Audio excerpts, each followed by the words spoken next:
আসসালামু আলাইকুম রহমতুল্লাহি ওবারাকাতুহ।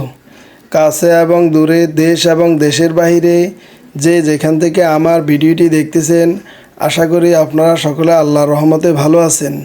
আলহামদুলিল্লাহ, আমিও ভালো আছি। আমি আপনাদের সঙ্গে রসুল সাল্লাল্লাহু সাল্লামের পূর্ণাঙ্গ জীবনী ধারাবাহিকভাবে শেয়ার করব। রসুল সাল্লাল্লাহু সাল্লাম আল্লাহর সর্বশেষ রসুল, যিনি পৃথিবীকে উপহার দিয়েছিলেন একটি সর্বাঙ্গীন সুন্দর জীবন ব্যবস্থা, যাকে ভালোবাসা ইমানের অংশ। এই কারণেই পৃথিবীর প্রত্যেক মুসলমান তাকে নিজের জীবন থেকেও বেশি ভালোবাসে। তার প্রতিটি কথা, প্রতিটি কাজ প্রত্যেক মুসলমানের জন্য পরম অনুকরণীয় আদর্শ। ভালোবাসতে হলে জানতে হয়, না জানলে কখনোই প্রগাঢ়ভাবে ভালোবাসা যায় না। এই জন্য জানার জন্য আন্তর্জাতিক সিরাত প্রতিযোগিতায় 1182টি পাণ্ডুলিপির মধ্যে প্রথম পুরস্কারপ্রাপ্ত রসুলুল্লাহ সাল্লাল্লাহু সাল্লামের পূর্ণাঙ্গ জীবনী আর রাহিকুল মাকতুম বইটির মূল লেখক আল্লামা মাওলানা শফিউর রহমান মোবারকপুরী রহিমাহুল্লাহ। এই বই থেকে রসুল সাল্লাল্লাহু সাল্লামের জীবনী আপনাদের সঙ্গে ধারাবাহিকভাবে শেয়ার করব। আপনারা আমার সাথেই থাকবেন। আমি এখন আপনাদের সঙ্গে শেয়ার করব রসুলুল্লাহ সাল্লাল্লাহু সাল্লামের পূর্ণাঙ্গ জীবনী পর্ব 4। সে বর্ণনার সংক্ষিপ্ত সার নিম্নরূপ। প্রথমবার ইসমাইল আলাইহিসসালাম যখন যৌবনে পদার্পণ করলেন এবং জুরহুম গোত্রের লোকজনের নিকট থেকে আরবি ভাষা উত্তম রূপে আয়ত্ত করে ফেললেন আর সকল মানুষের মনোযোগ আকর্ষণ করলেন, তখন কিছুদিনের মধ্যেই উক্ত গোত্রের এক মহিলাকে তিনি বিবাহ করেন। এরই মধ্য দিয়ে হঠাৎ তার শ্রদ্ধেয় মা হাজেরা আলাইহিসসালাম পরপারে পাড়ি জমান। অন্যদিকে মক্কায় ছেড়ে আসা পরিবারের কথা মনে হলে ইব্রাহিম আলাইহিসসালাম পুনরায় সেখানে যাত্রা করেন। তিনি সেখানে গিয়ে ইসমাইল আলাইহিসসালামকে না পেয়ে তার স্ত্রী পুত্রবধূয়ের সাথে সাক্ষাৎ করলেন। শ্বশুর ও পুত্রবধূর মধ্যকার আলাপ আলোচনার এক পর্যায়ে পুত্রবধূর সাংসারিক অভাব অনটন বিষয় অভিযোগ অনুযোগ পেশ করলে তিনি এ বলে উপদেশ প্রদান করেন যে ইসমাইলের আগমনের পরই যেন সে এ দরজার চৌকাঠ পরিবর্তন করে নেয়। স্ত্রীর মুখে পিতার উপদেশের কথা শুনতে পেয়ে এর মর্মার্থ উপলব্ধি করে ইসমাইল আলাইহিসসালাম তার স্ত্রীকে তালাক দিয়ে দ্বিতীয় এক মহিলার সাথে বিবাহ বন্ধনে আবদ্ধ হন। এই মহিলা ছিলেন জুরহুম গোত্রের মুজাজ বিন আমর এর কন্যা।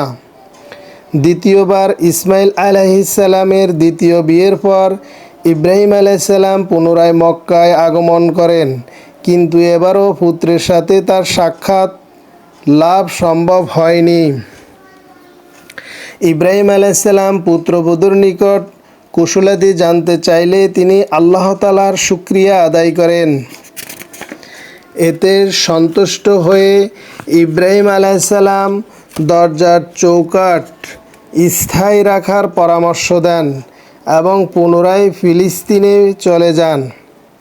তৃতীয়বার যখন ইব্রাহিম আলাইহিসসালাম শেষ দফায় মক্কায় আগমন করেন, তখন ইসমাইল আলাইহিসসালাম জমজম কূপের নিকট বৃক্ষের নিচে তীর বানাচ্ছিলেন।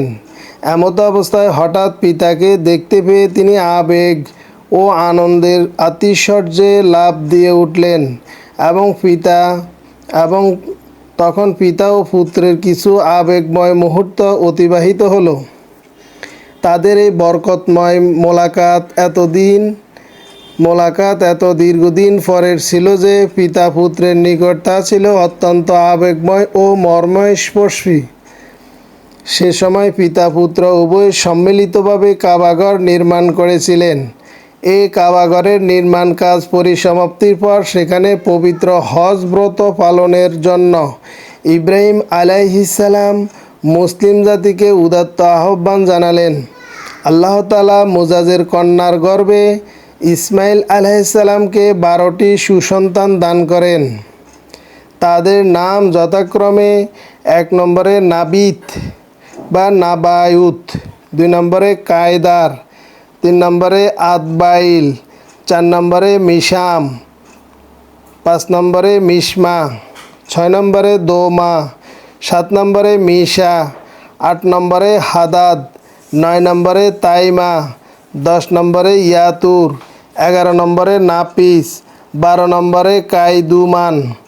ইসমাইল আলাইসাল্লামের 12টি সন্তান থেকে 12টি গোত্রের সূত্রপাত হয় এবং সকলে মক্কা নগরীতে কিছুকাল বসবাস করেন। অধিকাংশ ক্ষেত্রেই তাদের জীবনযাত্রা ছিল ইয়ামান, মিশর, সিরিয়া প্রভৃতি দেশের সাথে ব্যবসা বাণিজ্যের উপর নির্ভরশীল। জনসংখ্যা বৃদ্ধির ফলে এ গোত্রগুলো ধীরে ধীরে আরব উপদ্বীপের বিভিন্ন অঞ্চলে, এমনকি আরবের বাইরেও ছড়িয়ে পড়ে। আরবের সরকার ও প্রশাসন। রাসূল সাল্লাল্লাহু আলাইহি সাল্লামের দাওয়াত ও পয়গামের বিকাশকালে জাজিরাতুল আরবের রাজা বাদশারা 2 ভাগে বিভক্ত ছিল। 1. মুকুটধারী সম্রাট। বাহ্যত তারা মুকুটধারী হলেও প্রকৃত অর্থে স্বাধীন ছিল না। 2. গোত্র ও সম্প্রদায়ের সর্দার। মুকুটধারী সম্রাটরা যতটা বৈশিষ্ট্যের অধিকারী ছিল না, তার চেয়ে তাদের প্রতিপত্তি ও বিশেষত্ব এইটুকু কম ছিল না। তাদের সিংহভাগই পুরোপুরি স্বাধীনতা ভোগ করত। আবার কখনো কখনো তাদের কাউকে কোনো মুকুটধারী সম্রাটের অধীনতা মেনে নিতে দেখা যেত। তৎকালীন আরবের মুকুটধারী সম্রাটরা হলো ইয়েমেন, সিরিয়া ও হিরার সম্রাটরা। সিরিয়ার সম্রাটরা ছিল মূলত গাসসানের বংশধর সম্রাট, আর পুরো সিরিয়া না হলেও সিরিয়ার গ্রামীণ এলাকা ছিল তাদের অধীনে। তারা ছাড়া জাজিরাতুল আরবের আর কেউ মুকুটধারী সম্রাট ছিল না। নিচে আমরা সে সকল সম্রাট ও সর্দারদের সংক্ষিপ্ত আলোচনা পেশ করছি। আজকে এ পর্যন্তই। আপনারা আমার পরবর্তী পর্বটি দেখার জন্য সকলে আমার পাশেই থাকুন। সবাই ভালো থাকবেন, সুস্থ থাকবেন। আল্লাহ হাফেজ।